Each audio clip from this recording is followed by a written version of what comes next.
We're talking with Jack Hiatt, who's just retired after 16 years as the Director of Player Development for the San Francisco Giants. But of interest to Angel fans is that he's an original future Angels who began his professional baseball career with the Los Angeles Angels in their inaugural season of 1961. Jack, thank you very much for taking time to talk to us. Well, it's my pleasure, Stephen, and I enjoy the work you're doing and the research you're doing on the players and the Angel organization. That's very interesting and a thrill for me.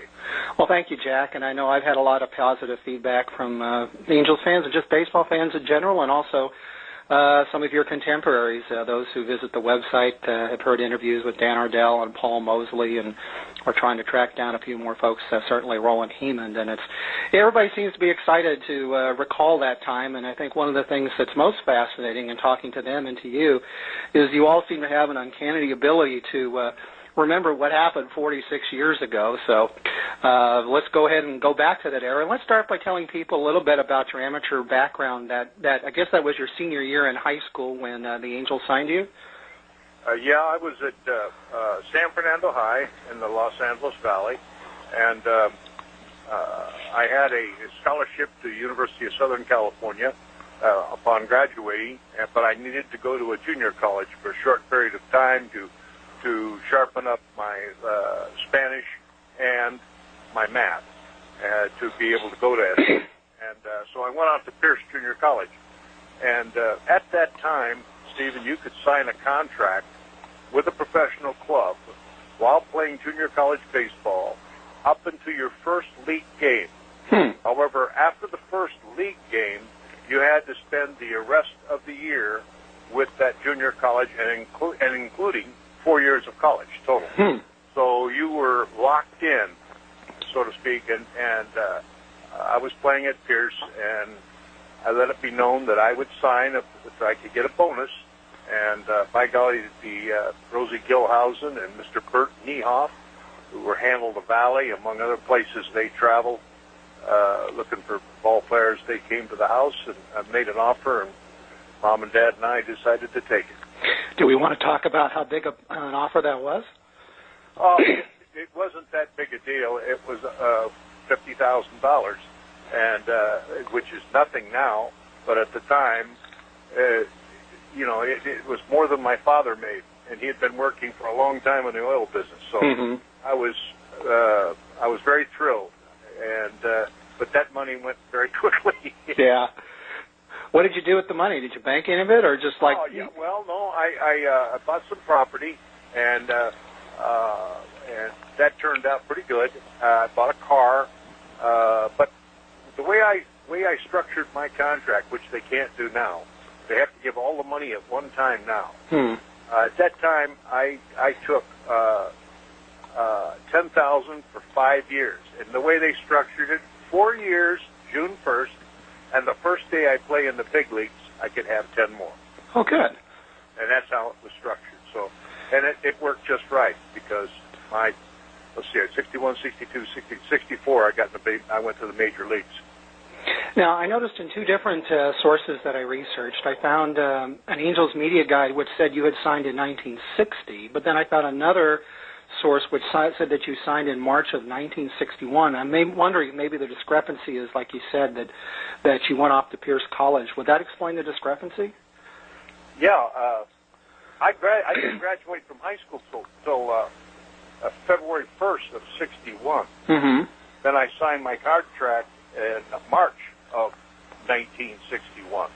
So I only went to Pierce about 7 or 8 or 10 exhibition games we played prior to our opening. Well, that probably suggests the media guide was wrong when it said 1960, because the Angels didn't even come into existence till December 1960. Yeah. 60, so. Yeah. It was 61. Well, certainly you were living in the area at the time that the Angels were born and came into existence. I would think certainly you had your eye on what was going on, although that was certainly an established Dodgers market at the time. Were there any other teams that were expressing an interest in you? Had the Dodgers come calling? Anybody else? As a matter of fact, I expected the Dodgers to be at my graduation. I was very, very lucky. In fact, this is probably one of the reasons why I was scouted. Los Angeles, at that point in time, was absolutely loaded with baseball players. I mean, the amateur ranks were unbelievable. USC was a factory. Danny Ardell being one of them. But they had a fabulous bunch of baseball. And the Dodgers ran what they called the Los Angeles Dodger Rookies. This was 1960, after my senior year of baseball, and of course, June, we had summer vacation. Scott Drysdale, Don Drysdale's father, we were playing in Van Nuys, and playing Van Nuys High. He came over to me and said, I've turned your name in to be offered a tryout with the Los Angeles Dodger Rookies. And I had heard of this team that the Dodgers sponsored. And lo and behold, I got a letter in the mail. As soon as I had finished school that year, I had summer vacation. I still had a half a year before I graduated, though. So I went down to a tryout camp at Old Wrigley Field, Los Angeles, where the Angels first played when they had their inaugural season.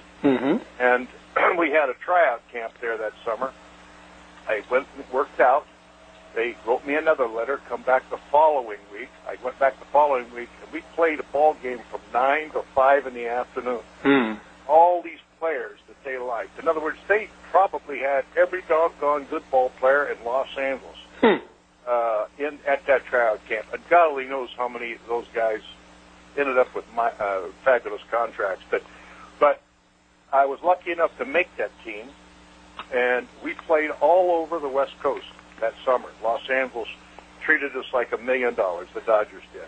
Kenny Myers was the manager. Red Adams was the pitching coach.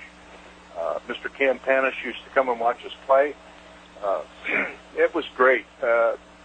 On the ball club, there was Kenny McMullen, who played for the Angels and finished his career as an Angel. There was Bobby Bailey. Highest bonus baby for a long time was our shortstop. He was still in high school. We had Jimmy Lefevre at second. We had Dick Nin, Robbie Nin's father, at first. I was the catcher. Joe Moeller was the pitcher. And then we had an outfield that was signed by the Dodgers. Major League Baseball got involved with how many games we were playing, and they came in and made them all eligible for the draft. Because what the Dodgers were doing was having them play games. Right. But not eligible for the draft because they weren't on a professional club. So they stepped in, forced those guys to send them all out into the Dodger system. And of course, the team was decimated, because of that. But I got a chance to play on that team. We played we played for the San Francisco Dodger Giant rookies up in San Francisco. Oh, what a fabulous experience! And I got a chance to meet the Dodger people. I got to catch batting practice in the Coliseum. Oh, my. Sandy Koufax and Drysdale on that ball club, and I was still in high school, and I got that thrill. And then they told me they were going to sign me. And come graduation night, it was a no-show. So that really set me that I should go to school. Yeah. I should get my education. Yeah. But then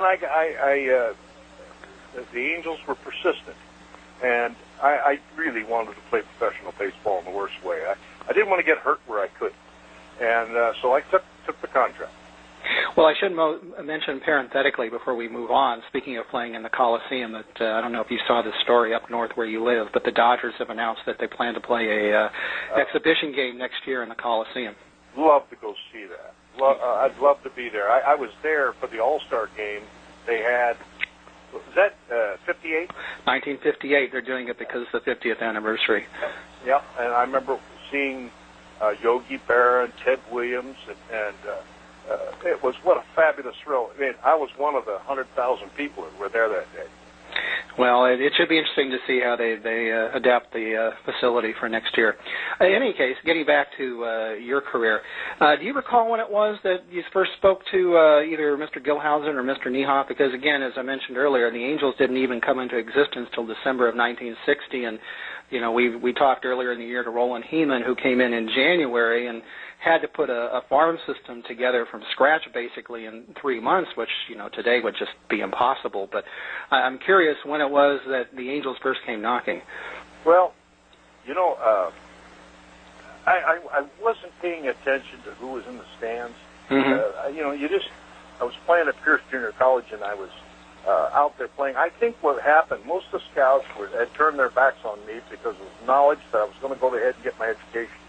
But I let it be known. Chicago Cubs called me and said I was interested in signing. I let that out.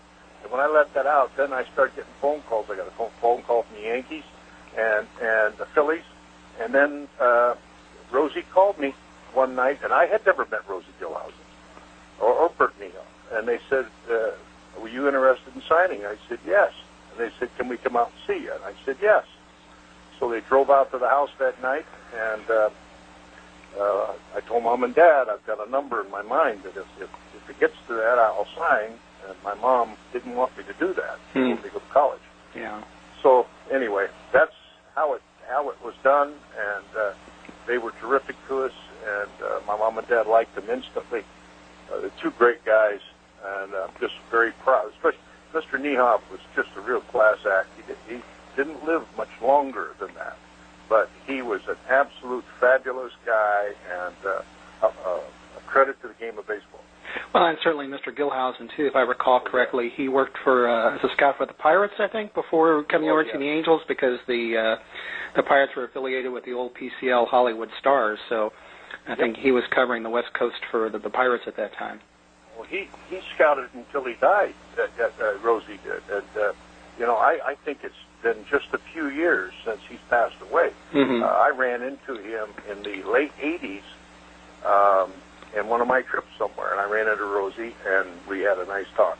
And then I checked with somebody if he had passed away. I don't know exactly when, but he signed some great players in that period of time. And I think maybe he's best known for signing George Brett for the Royals. Yeah. Oh, yeah. So when you signed in early March, did you have an opportunity to be part of that legendary first spring training in Palm Springs with the bicycles and all that? No, I didn't. When I signed, they were down there. What they did was, though, and what a thrill it was, I went to Riverside. Mm-hmm. And Riverside is where the AAA Dallas-Fort Worth Rangers were. And the manager was Walker Cooper. Mm-hmm. And the Angels had a partial working agreement with Dallas. Mm-hmm. And it was the AAA club was there, all old veterans, Bob Speak and Louis Marquez and Don Ross. They had a bunch of older players, Hugh Pepper. They had a bunch of guys that were finished the season in Dallas the year before. They came to spring training in Riverside, and then the Angels started cutting Jimmy Ferguson, Bob Rogers. They started cutting their younger players that they drafted to make their 40-man roster off the original draft. Mm-hmm. And that's when I started meeting Bobby Rogers and those guys. And it was really a thrill. I had never caught. I played shortstop. And Walker Cooper was the one who started me catching. Oh, wow. And because I recall correctly, wasn't he a rather well-accomplished major league catcher? Oh, yes. Yeah. He was a tough hombre. He really, there was no monkeying around with this instruction. It had nothing to do with fun.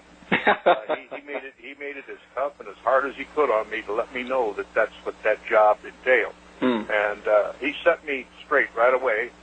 And it was a thrill being a part of that older group. I mean, every guy on that ball club, before they cut, I'm talking about the original Dallas-Fort Worth guys, the veterans. Oh, I was probably 15 years to 20 years younger than most of them. They were all older veterans. All of them. Up speak. I used to watch him on television when he played for the Los Angeles Angels in the middle 50s, when they had those great teams in Wrigley Field. So, I mean, those guys were veterans, and here I was, a 17-year-old kid out of San Fernando, out there trying to compete. We played against Milwaukee's AAA club in San Bernardino. We played against independent PCL team Hawaii in Ontario. And then we played SC, and we played some colleges. But that was our spring training. We just played the same guys every day. Well, you've actually answered a question that I've had for quite some time, because reviewing the Angels media guide from 1961, it talked about, on the schedule, it mentioned games that were in those towns that you said, Riverside, San Bernardino, I think Indio was mentioned, Ontario, and a couple other places, and I'd always kind of wondered what that was all about, and you just explained that it really probably was the AAA team. Do you recall where in Riverside it was that they were playing? You know, I don't know the name of that ballpark.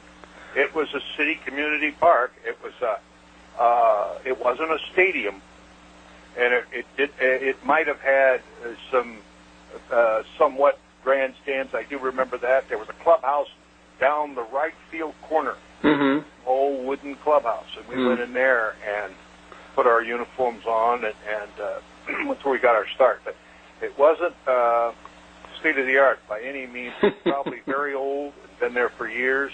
I remember that. We went over to San Bernardino and played in that old ballpark. Fiscalini Field. Fiscalini Field, I'll bet. Yeah. Ontario had an older ballpark. We played in that, and the following year, or maybe 2 years later, the Angels actually had spring training. The AAA team was in Indio. Mm-hmm. I remember that's when Bob Lemon was my manager. That was '64. And I am going to get to that point, and I want to talk about Bob Lemon as well. But I appreciate you bringing forward that information, because it's something that I'd been curious about.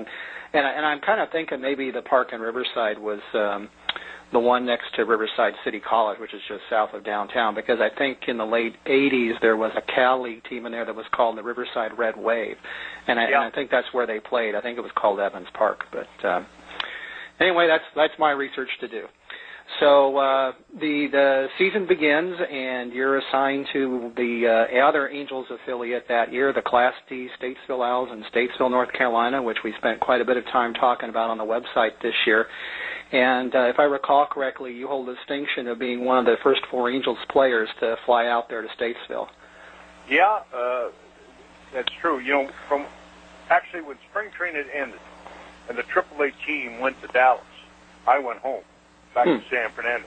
I stayed at home until they were prepared to open the season in Statesville, which was, I don't have that, but maybe you do. I want to say May something. Mm-hmm. So the month of April was not played in that Western Carolina League. I think it opened in May. That's about right. If I recall correctly, it's either very late April or early May.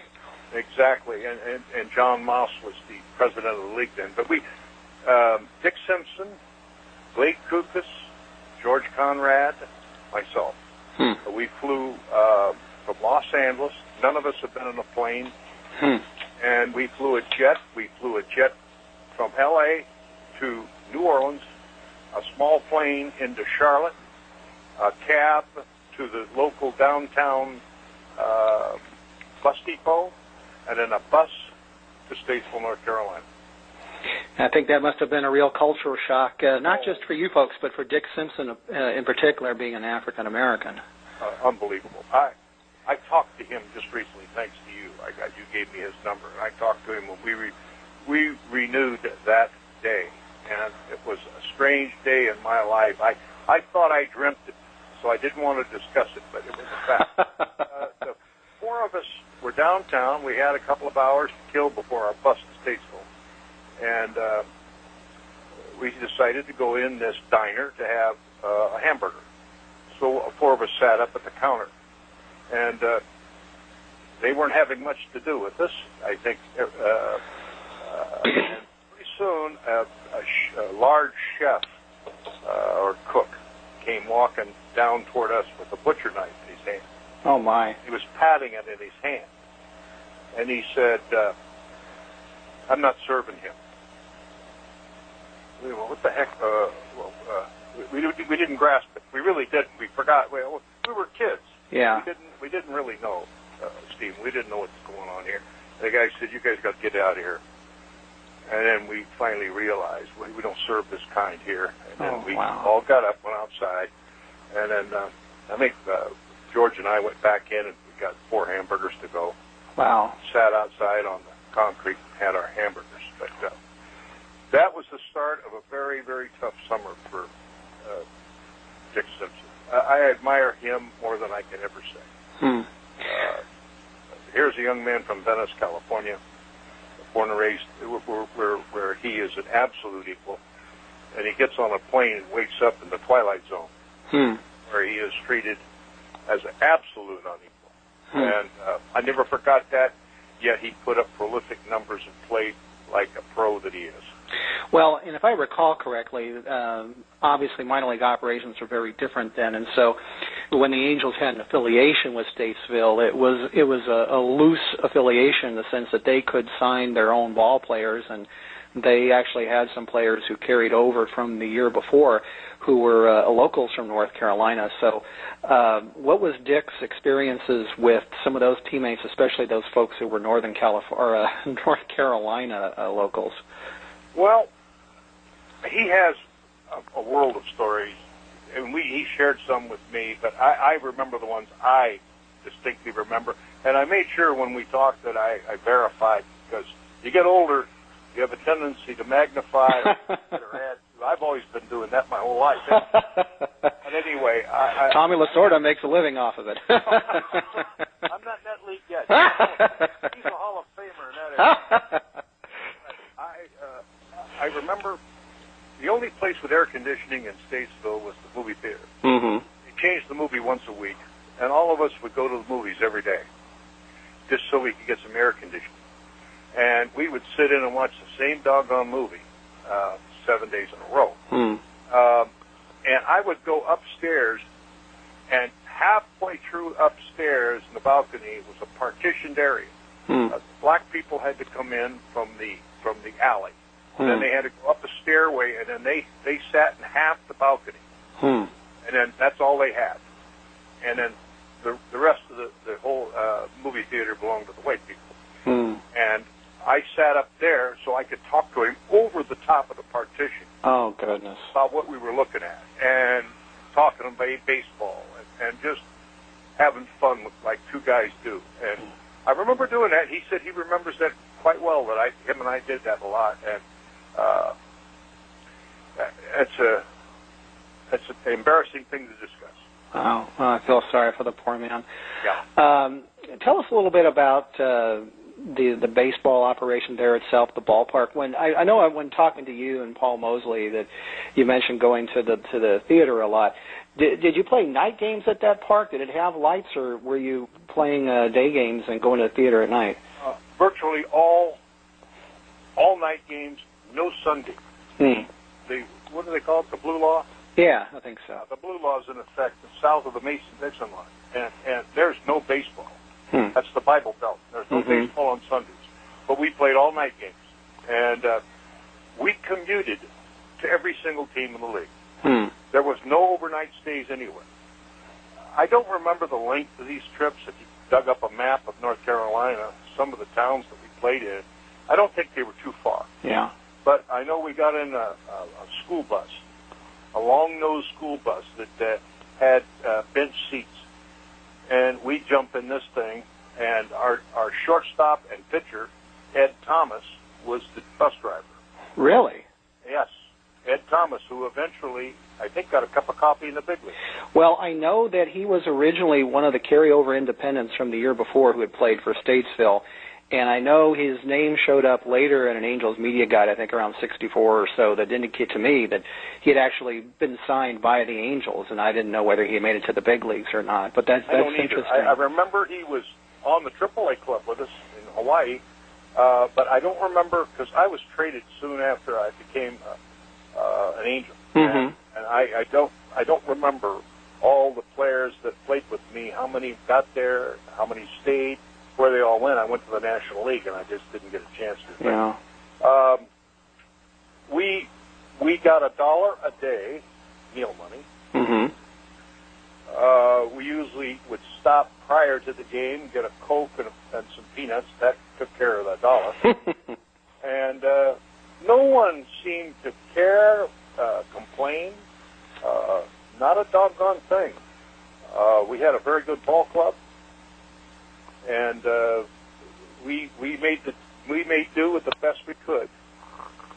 Now, what I've heard from Roland Heeman, and this has also been verified by Bill Moose, who's the historian out there who's also been very helpful, is that the conditions there for you players in terms of the field and the clubhouse and whatnot were pretty awful. I know Bill has said that was one of 4 fields still in professional baseball that had all-skin infields, and I know that Roland had said that he really felt bad that you folks had to play in such a decrepit clubhouse. What are your recollections of the conditions of that facility? Well, it was pretty run down. It was a very, very old wooden facility. It had a backstop that went maybe grandstands that went about halfway down the first base line, finished halfway down the third base line, all the way around, wooden, with a screen, with a roof, okay? Then down the right field line was a separate little grandstand with a roof for black people, and down the left field line, separate from the grandstands, was for the black people. Left and right field, little tiny grandstands for them, with roofs on them. I remember that. All skin infield. And when it rained, it was a mess. We played in it a lot of times like that. The grass was not mowed very often in the outfield. A couple of humorous stories on both the infield and the outfield. One time Dick Simpson, while playing center, come off the field on a full gallop in the middle of an inning. And I checked with him to make sure that this was not baloney, because people won't believe it. But there was a snake in center field. And it scared the hell out of him when he came off the field in a full gallop. And that was a true story. And I said, I remember that, but tell me, was I dreaming it? He said, no, it happened, Jack. So that happened. And then during the All-Star game, we played the rest of the league. They took an All-Star team from the rest of the league, played us, because we were the #1 record at the All-Star break. So we played them right there in Statesville. And they had a heck of a storm before the game, and they wanted to play that because they had the crowd, and the league president was there and some dignitaries. So we're going to play this game. So they brought in a gasoline truck, and they opened up the valves at the back of this gasoline truck and poured gas all over the infield, set it on fire, and burned the top soil of the infield. All it did was put a crust on mud. Exactly what it did. And we played that ball game. We played the ball game. And the one thing I remember that was hilarious is the valve wasn't all the way off on the truck. The truck stopped in short right field. And the gas, they hadn't turned it all the way off up to the truck, okay? They threw a match, and all of a sudden the gas started coming out toward the truck. And the truck took off like a bat out of and I thought for sure we were going to see one hell of an explosion during an All-Star game. I've seen fireworks at an All-Star game, but that would have been amazing. But that's a fact. That happened. Clubhouse was poor, beyond poor. I think there was one shower for all of us. Oh, my. We cleaned our own uniforms. We didn't know any better. So every night after the game, white or gray, we took them back. I would get up early in the morning and take mine down to the 1-hour Martinizing. And the guy would do my whole uniform and everything for $1. So that's how my uniform stayed clean. Our uniforms were so poor that I called home and got my mom and dad to send me my Los Angeles Dodger rookie uniform. And George Conrad, who was also on that team earlier in his career, also had a Dodger uniform. He put his on. So we took the lettering off the front, kept the numbers on the back, but wore the Dodger uniforms. Huh. Was there any kind of a Statesville logo on there? Or? All there was an S on both, if I'm not mistaken. Huh. Just a little blue S on the white and a blue S on the gray and an S on the hat. Huh. And the hats were flimsy. Huh. They were, of course, flannel. Yeah. Before double knit. And it was, I'm going to tell you something. It was baseball. Yeah. We loved it. And there was stats. Right. And there was league stats, and there was standings, and it was tough on all of us. But the baseball made it a thrill for all of us. And you're 18, you feel immortal, and you just probably were having the time of your life. Absolutely. I thought I was in heaven. I ended up living in 3 different places. I probably, Paul Mosley might have told you, Paul lived with me and Glade and George Conrad in an old house. Mm-hmm. And when we got there, cold, boy, was it cold. We ended up burning furniture in the fireplace to stay warm. Wow.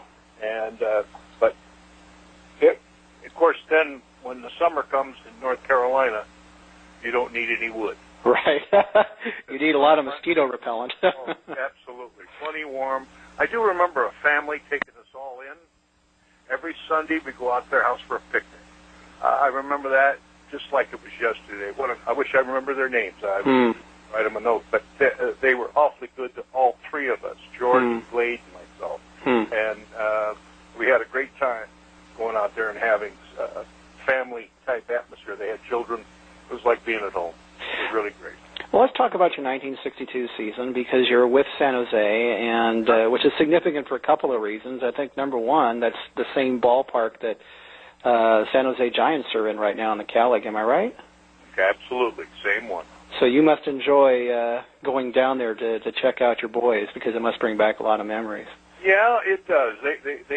San Jose's done a great job in keeping alive the memories of that ballpark, and they have all our names of that ball club on a wall, because we were a championship team, and they have a yearbook they put out with their all-time roster, and on the all-time roster, they first were Boston, then they lost baseball a couple of 3 years, and then we came in. The Angels came in, took it over, and kept it for quite a while. Then they were independent, and then the Giants came back. We moved from Fresno in the Cal League to San Jose and took it over.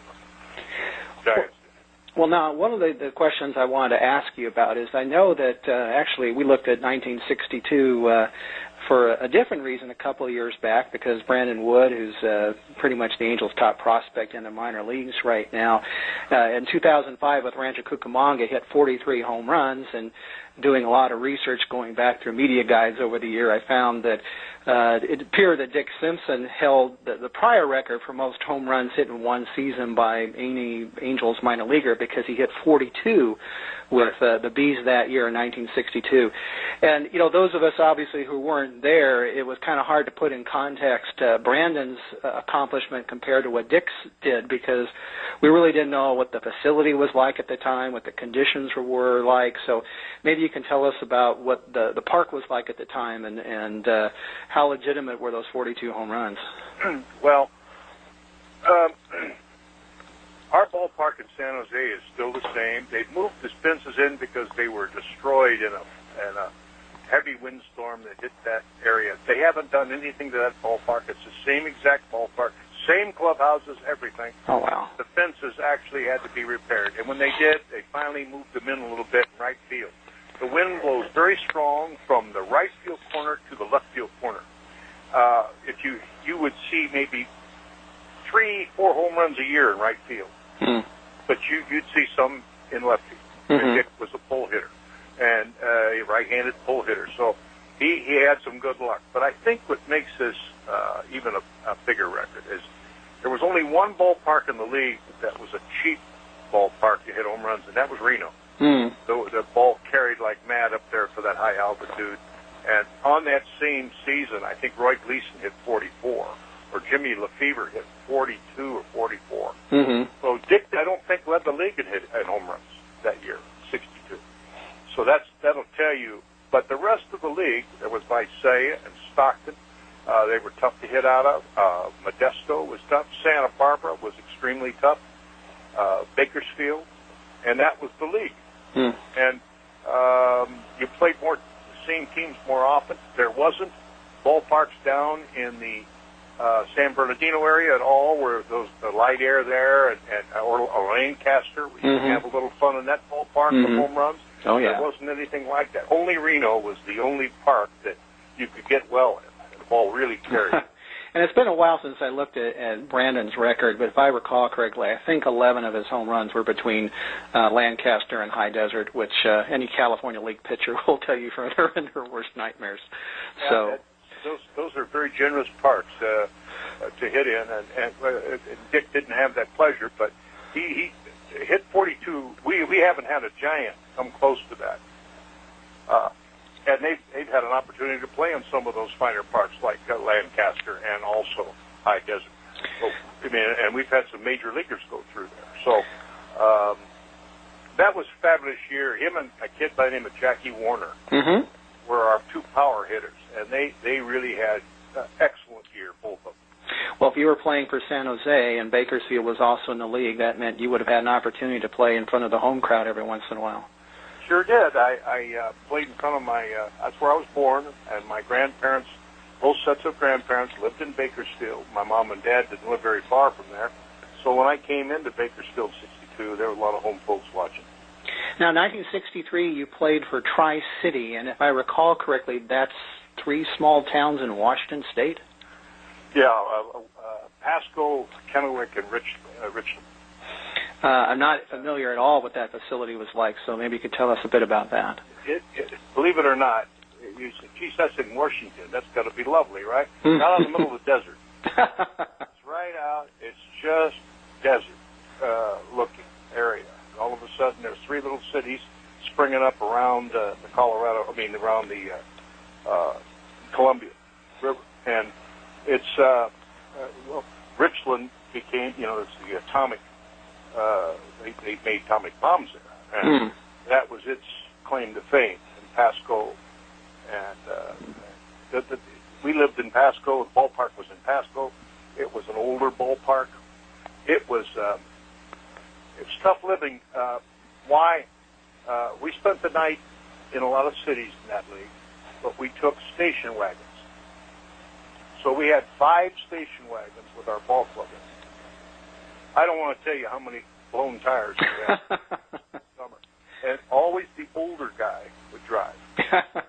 Veterans. Yeah. And we had a couple of veterans. We had some guys that had some age on them. A guy by the name of Billy Harris, who pitched for the Dodge organization. And then of course our manager was Tommy Heath. Mm-hmm. He drove one of them. He had no coaches. There were no coaches with any of these clubs, just the managers. Yeah. And so we would take station wagons. So once we left the ballpark to go back home after a 4-game series in Wenatchee or Lewiston, Idaho, or Salem, or Eugene, Oregon, it was all the way back to Tri-Cities in a station wagon. Well, you had a chance briefly in 1963 to play for Hawaii, and then you returned to Hawaii for most of 1964 with the Hawaii Islanders. And the running joke has always been it must be terrible to get a promotion to the big leagues and have to leave Hawaii. But tell us a little bit about what it was like playing over there in the islands. I would think, first of all, just the travel would have to be horrendous. It was. That was the year that the American Association was joined in the Pacific Coast League. So we went on like 28-day road trips, and then we'd have 25-day homestands. Oh, my goodness. Yes. That's the only way they could do it. It's just financially impossible to play 2 sets, and then come home. It was way too expensive. So we'd have long homestands and long road trips. And I remember one night we played San Diego, night game, and right after the game, we all jumped on the same, happened to be a Pan Am jet. We all jumped on the Pan Am jet, flew to L.A., and there was an airlines that year called Eddy Airlines, who contracted the Pacific Coast League. EDDY, Eddy Airlines. They had about, probably 7, 8 planes, but they had a Constellation. The old Constellation with the 3 tails in the back. Both teams climbed in the plane at International Airport in L.A. We flew to San Diego and dropped them off. And we flew to Little Rock, Arkansas, and played that night. Oh, my. We got in about 6:45. They set the game back to about 8:30, and we got there and played. Well, we played in Little Rock, Indianapolis, Denver, Oklahoma City, Dallas. Oh my gosh, Salt Lake City, San Diego, Spokane, Seattle, Tacoma, Vancouver. It was a huge league. Wow. And every team came to us once, and we went to their place once. Wow. Well, certainly if you went to Little Rock, you played in Ray Winder Field, which our Arkansas Travelers fans certainly are familiar with, and they have left for a new facility this year. But any recollections of Ray Winder from when you were there in 1964? Yes, I do. A great hitter with the Angels later. Was traded to the Angels. Fergie Jenkins was pitching for Philadelphia organization there. Mm-hmm. This guy was a black outfielder, a great hitter. I think Alex Johnson. Oh, yes. I think he led the league in hitting. Mm-hmm. Major leagues in hitting one year. Alex Johnson played right field, and I remember Fergie Jenkins was on the mound. This is before that Chicago Cub trade. Right. He went to the Cubs and became a Hall of Famer. But, right. I remember that. I remember us playing there. We had an old veteran, Carlos Grenier, who I don't know how old he was, but he was on our ball club, and it was a thrill playing in those ballparks. It's just like a blur because we would get in a plane and go to another city and play 4 more or 5 more ball games and go to another one. And my clothes ended up just sitting in the corner after 28 days. But it was quite a thrill. Well, before we move on from talking about Hawaii, your manager that year was Bob Lemon, who we alluded to earlier, and quite a successful career in his own right. First as, I think actually he was originally a third baseman before World War II, and then after the war became a very successful pitcher with the Cleveland Indians, and later went on to success as a big league manager, including having the misfortune of working for George Steinbrenner a couple of times. So tell us what it was like working with Mr. Lemon in 1964. Well, I, of course, was in awe. I mean, it's not often you get a Hall of Famer for a manager. And on that same staff, it's the first time there was 2. The other one is a legend in his own. That's Jimmy Reese. Oh, yes. We could spend 3 hours on Jimmy. But being around those 2 gentlemen, I've told this to anybody who really cares. If it wasn't for those 2 guys, I'd have never been able to play in the big leagues. I would have never had this great career that I've had a chance to have being around this game for 47 years. It's those 2 gentlemen, Bob Lemon teaching me how to be a big league player, how to try and call a game behind the plate, putting his arm around me on tough nights. We lost 100 ball games that year. I don't know how the man stood it. Here's a guy that loved winning, and we couldn't win 2 in a row. And but it was all kids, all system players, all young boys on that ball club. A sprinkling of veterans, a sprinkling. But they eventually got rid of them halfway through the year and brought in more young kids. A lot of them never played that level again. But the Angels pushed their kids. Thank God they pushed their young players. Rick Reichart was on that ball club. They pushed us to that level. Whether we were ready for it or not, we played there. And when the season was over, the survival of the fittest. And thanks to Bob and Jimmy for spending their time with me and trying to help make me a professional. I can't say enough about Bob. Bob was a real pro. He taught you how to be a man. Taught you how to handle ups and downs of the game. And I didn't even have a beer my first 3 years of pro ball. But he'd bring me in, and he knew how to handle me. He took my time. I wanted to get out of there after a game, And he would bring me in his office and give me a Carling Black Label, which is the most terrible beer. And I didn't drink. And he'd say, "You're going to have a beer and talk to me about the game." And he'd start with the first inning. I'd go all the way through the ninth and ask me what the hell I was thinking about calling that pitch. What was I trying to do? Block up that ball? And why didn't I get ready to throw on that play? And crash course on baseball. Yeah. And Jimmy would sit over there and have B&B and this tiny little snifter. A little B&B. And he'd be sipping B&B sitting there in his uniform. Bob would still have his top on. baseball. I'd be sitting in street clothes, and we'd sit and talk baseball. Well, I mean, money can't buy that. I was going to say it really, and the game hasn't changed at all because here we are 40 years plus later, and I still see that happening even now. In the Angels system, we have, with Mike Scioscia as a manager, certainly we have our fair share of catchers throughout the organization, either as managers or coaches, and I've seen that happen many times where, as you said, a manager will sit down with his catcher and go with him inning by inning. So the things that you were learning from Jimmy Reese and Bob Lemon, which they picked up in the 20s and 30s and 40s, depending on where they were in their career, were passed along to you, and then they're still being passed along today. Well, you're very lucky to have men like you have over the Angels. I've respected their organization for many years. I've watched it blossom under the new ownership, and they have really made huge changes, and they have gone to the elite. They have gone to one of the finest organizations in baseball. I'm not just talking about players. They have those.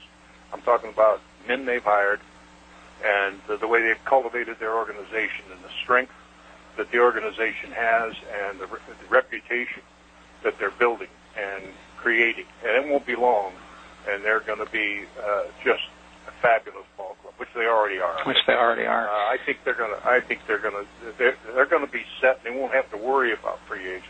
Yeah. Well, let's talk about what every young ball player remembers, which is his first call-up to the big leagues. When did you get yours? Well, we were on our last road trip. September 1st had come and gone. They had recalled a couple of guys off our ball club. I didn't expect to go to the big leagues. I never expected to go to the big leagues in the first place. I just played each day and let it take care of itself. I had a dream to play there, but not where I dwelled on it every day that I see these young men do now. I let baseball people make the decisions, and I played baseball. But we flew into SeaTac, that's the Seattle-Tacoma Airport, and we got off the plane. Bob got a message from the Angels, and he came walking up to me, and I was getting my luggage off the luggage claim area, and he said, "Young man, come here." I said, "What's up?" He said, "You're not going to play here tonight." And I want to play. He said, "I know you want to play, but you're not playing here tonight. You're playing in Los Angeles tonight." I went, "What?" He said, "The Angels have called you up." And I like to have a party.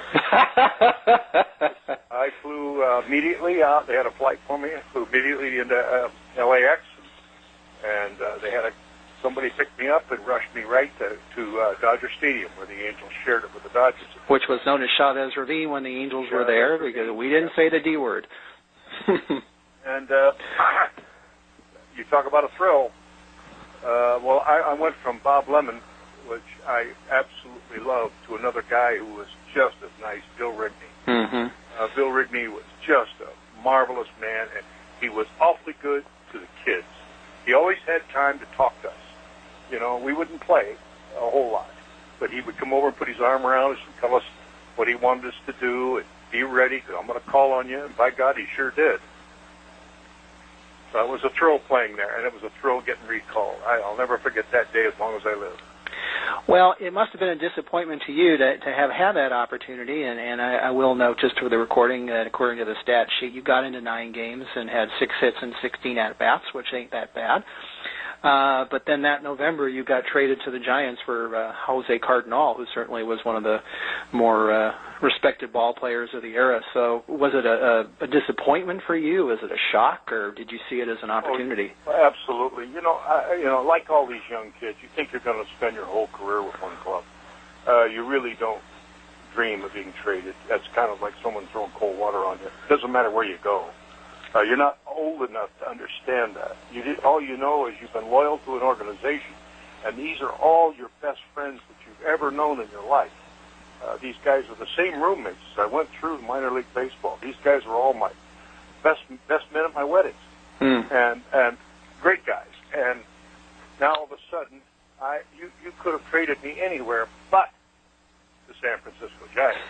I was a Dodger fan. I mean, batting practice in Dodger Stadium, and a Dodger, and the worst thing you could ever say, giant, to me. It was very funny. We were in Scottsdale Stadium, and we were instructional league. Yep, Scottsdale Stadium is still there. 64. Yeah. And we were playing the Giants, and Charlie Fox come over, who was running their team that year, and he comes over, and he had managed Tacoma that year. Mm-hmm. Son of a gun had thrown at me about 10 times. I was having very good luck against Tacoma pitching. And I didn't like it. He come over, and he says, how's your legs? My legs are fine. How's your arm? What is this stuff? What does he care about me? He doesn't care about me. I said, it's fine. And he walked away. The next day I was traded. Oh, my. Bob Lemon grabbed me. He was running the instruction league. He brought me in the office. They got a hold of Mr. Haney, who was on the phone. Mr. Haney said, Jack, you've had a very admirable career with us. We're very, very proud of you. This is part of the game. We love you. We had to move you to get a player that could help us, and you'll like the Giants. They're great people. They want you to report immediately over to the Phoenix Municipal Stadium. Mm. I went back to my locker, and the guys were already taking my uniform. See, my pants were I brought them from the big leagues. Those pants were premium. Those guys grabbed pants right away. And the holsters were in my locker. Anyway, I got in my car. I drove from Scottsdale to Phoenix Municipal Stadium, and I went in there and I put a uniform on the plate. Same day. But, wow. It was very difficult. I finished the year living with the Angels. We had an apartment there in Scottsdale, so I just stayed there and lived with Pat Rogan, and I can't remember the other guys in that room, but there were four of us, and I didn't move in with the Giants. I just stayed with the Angel guys, but I played, of course, with the Giants. Well, you came back to the Angels for 1 year, and that was in 1982 when you had the opportunity to manage for the Double-A team in the Eastern League, the Holyoke, Massachusetts Millers. And right. Looking online, there were several interesting things I saw about that, one of which is that apparently Holyoke left the league after that, so I'm not sure whether you could. That's a good thing or a bad thing, but tell us about how it is that you came back to work for the Angels that year. Well, actually, Stephen, I got to play for them one more time. Oh, that's true, in the big leagues, that's true. I finished in 1972. I was traded from Houston over to the Angels, and I finished there. Del Rice was the manager, Nolan Ryan. A fabulous pitching staff. Did you get to catch Nolan? I got to catch Nolan, but you know what? We had four catchers on the team. Art Kushner, Jeff Torborg, John Stevenson, and myself. There were four of us. Okay, we each got a pitcher, and I got Rudy May. And I caught Rudy May a lot, but I also caught Nolan, and I caught Andy some too. What a great pitching staff. We were very old, and in fact, the next spring, which was '73, I went to spring training with the Angels, and some of us old guys got our release. Yeah. But I came back and worked for them in Double-A, and I enjoyed it very much. It was, again, the Eastern League has vastly changed since then. It's a beautiful league now. All the ballparks are gorgeous. The ballpark we had in Holyoke was an absolute disgrace. They actually had a track that ran behind home plate. Now, this is a cinder track with a concrete rail each side, like a regular track. And it ran along the foul line all the way out to the right field corner, and then the fence, you could open it up, and they ran around and came in right center, back into the field again. The track continued down in right center, behind shortstop, and ended up going behind the grandstands. So my shortstops would go back and stumble over a concrete block, try and catch fly balls. Was that McKenzie Stadium or McKenzie Field? That sound about right? McKenzie Field, yeah. because I found on the internet a couple of photos of it, and I'm seeing what you're describing, and it looks like it's still there. So it's a high school field, Holyoke High School. You know, I had two halfway decent prospects who played short. I was scared to death. I started the season with Gus Polidor, who I really thought was going to be a major league regular, but he broke his leg with us. And he did it in Buffalo, though. Thank God he didn't do it in Holyoke. But then we got Ricky Adams, who was getting a cup of coffee, I think, with the Angels. Yeah. And he was a good player. But yep. Tough conditions. The clubhouse had a fireplace in it, so on a cold night we could actually start a fire in a clubhouse, which you don't see too often. Yeah.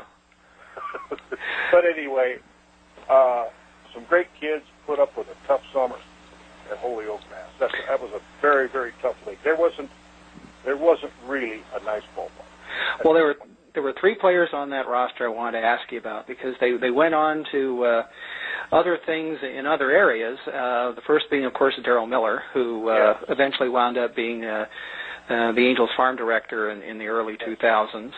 I was wondering if you have any memories of how Darryl was that year. Oh, tremendous potential. Could run like a deer, had great power. He would strike out a lot, and I was perplexed. You know, I was all by myself there, no coaches. I threw to him batting practice, of course, but you know, it would be days he'd have trouble making contact, but with great skills. And those are kind of guys you spend time with. And one day in the bus, I had to use the restroom in the back of the bus, and I was walking down the aisle, and I came upon Darryl reading. And he had on a pair of glasses that had to be an inch thick. And he looked like if someone had put those funny glasses on a guy where your eyes are about 5 times the normal size. And I said, Darryl, don't mess around with those glasses now. Take those things off. These are my reading glasses. I can't see. And that kind of led me, and when I did my report, I said, have this boy's eyes checked immediately. Wow. Because maybe that's his problem. But I've seen him hit some balls into the night. I mean, he had great power. He could run, and later became a catcher. Yep. And I wish I'd have known that because we'd have used him. He was my center fielder. Yep. Well, the second player I want to ask you about is Dennis Gilbert. And when I saw the name, I thought, is that the same guy who went on to become a very successful scout and agent? And I guess he is. So, you know what? You're the first to tell me that. Honest to God, I didn't correlate Dennis with that Dennis. I really didn't. This young man had also skills, galore. I mean, he had great power, and he was extremely quiet, conscientious, could run, could throw. High marks for him. He also had strikeout problems. Yeah. He could not make enough contact. But I thought that would be worth keeping him, too, because I think he had tools that would help him become later a big league player. Well, the reason I'm pretty sure it's him, as I said, I did some internet research, and they mentioned he had played in the minor leagues around that time, and I think I found one site that said with the Angels, so it must be him. And for folks who don't know who he is, I know he's involved with Roland Hemond on the Professional Scouts Foundation, trying to raise money for some of those retired scouts, among many other accomplishments. That's great. And the third player I want to ask you about is Steve Little, and the reason I know about him, today he's the bench coach for the Minnesota Twins and Ron Gardenhire, but I recognized his name because a gentleman named Nathan Kaufman, who does minor league baseball documentaries, followed around the Visalia Oaks for a year in 1991, and Steve happened to have been the manager of the team that year, so he's very prominently featured in this 90-minute documentary. So never mentioned in the documentary he was with the Angels. It was a Twins affiliate that year, but I'm just curious what memories you have of him, especially now since he's the bench coach in Minnesota. Well, very, very, very nice man. Southern, draw, slow talking, a little draw. Very good catcher. Had a good bat. Couldn't run a lick. About like that. Couldn't run a lick. Did a good job calling the game. He got a whole lot of playing time. We had another kid called Patterson, and he got hurt. And so I called him Country country little. He did almost all the catching, and I recommended he come to that instructional league that year, and we invited him to that instructional league.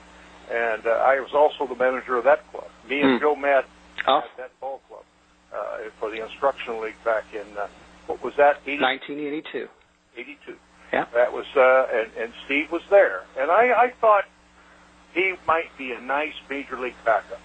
I didn't think he was a regular. He couldn't hit that well. Fairly good arm, but excellent knowledge, and even-keeled guy. He didn't get upset. He didn't get emotionally upset. He was a hard-nosed kid. He loved to win. And, it doesn't surprise me. He's doing what he's doing. He'll probably manage one day. Yeah, you would think he would, because Ron Gardenhire internally replaced Tom Kelly, and you would think that Steve's right in that position for the day that Ron moves on, that he'd step up. Marvelous. I'd be thrilled for him. Well, in closing, what I'd like to do is, first of all, again, thank you very much for your time.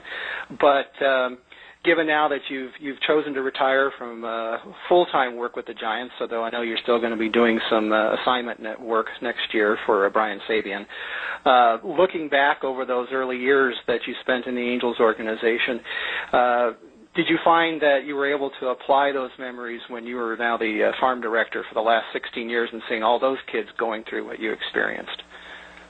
Yeah, it was. I'm going to tell you something. As rugged as some of these stories are about the conditions that we played in, the Angels were just ignited in a minute, and they had to put up with the conditions that they had to endure. But I've watched them mature to a great organization, and because of those conditions, we were always, though, treated like $1 million. Roland Heeman is a very kind gentleman, very knowledgeable, and he helped develop a ton of ball players, as well as all the managers that I played for through that organization, Bob Lemon in particular. But great organization. Without the background that I had, without their help, I would have never become a major league player. I know all of those coaches and those instructors and those managers, all those gentlemen that spent their time and energy with me. Without that help, and I've seen to it the Giants have the same type of men working with our young players, and we've been successful. Just recently, we've had a little tough time with position players, but we've created a ton of players that are out in the big leagues with other clubs. But we're very proud of that. But if anything that I had to do to help that, it was because of my training with my first 4 years in baseball with the Angels. Well, Jack, once again, thank you very much for your time, and this is a real privilege, and the folks who come and visit the site regularly know that this is going to be an ongoing project. So hopefully we'll be able to bring in more of your colleagues from that era, and we're still working on plans to put together a reunion somewhere down the line. So hopefully we'll have a chance to get you all together and record some more memories, some of which might even be able to be fit for public consumption. So, Jack, thank you very much. Thank you very much, Stephen. It's been an honor being on this, and I have to take my hat off to you. You have such a love for baseball and the Angels that it's quite apparent. You do your homework, and it's a pleasure being a part of one of your shows. Well, thank you again, Jack, very much.